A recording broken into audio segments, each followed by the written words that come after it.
Artis Revaldo kembali ditangkap karena narkoba pada Rabu 11 Januari 2023 di kediamannya. Ini kali ketiga Revaldo terjerat kasus narkoba.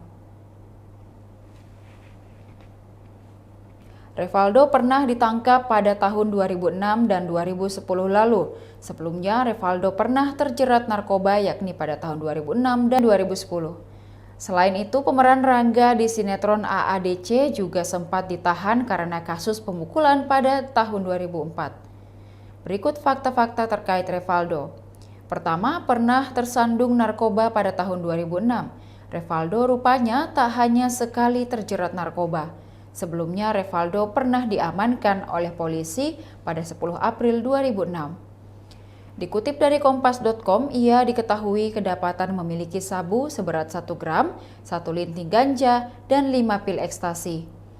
Hakim kemudian memutuskan hukuman 2 tahun penjara dan denda senilai 1 juta rupiah pada 30 Agustus.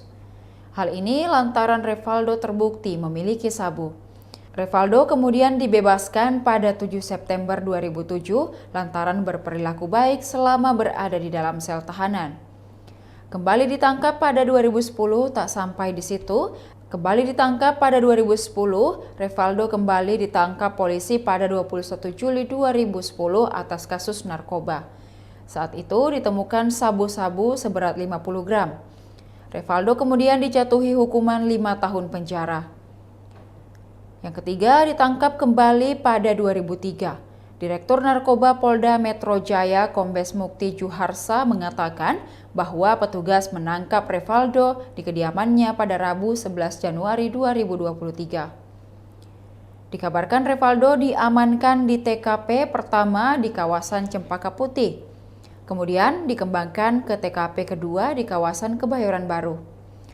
TKP pertama di basement apartemen Green Pramuka Park Tower Vagio, Kelurahan Rawasari, Kecamatan Cempaka Putih, Jakarta Pusat. Lalu TKP 2 di apartemen Brawijaya Tower, Kelurahan Pulo, Kecamatan Kebayoran Baru. Yang keempat, barang bukti yang diamankan, Revaldo ditangkap lantaran kedapatan mengantongi ganja dan sabu. Selain ganja dan sabu, terdapat 2 butir pil ekstasi serta alat isap di lokasi kejadian. Di TKP 2 di apartemen Brawijaya Tower, didapati 1 buah plastik klip yang berisi ganja dengan berat bruto 0,39 gram, lalu 1 buah toples kecil yang berisi ganja dengan berat bruto 0,84 gram, 1 buah cup kecil yang berisi biji ganja dengan berat bruto 0,34 gram, dan 1 buah plastik klip yang berisi kertas papir. Demikian Tribun Hot News kali ini, saksikan berita lainnya hanya di kanal YouTube dan Facebook Tribun Timur. Terima kasih sudah nonton, jangan lupa like, subscribe, dan share ya!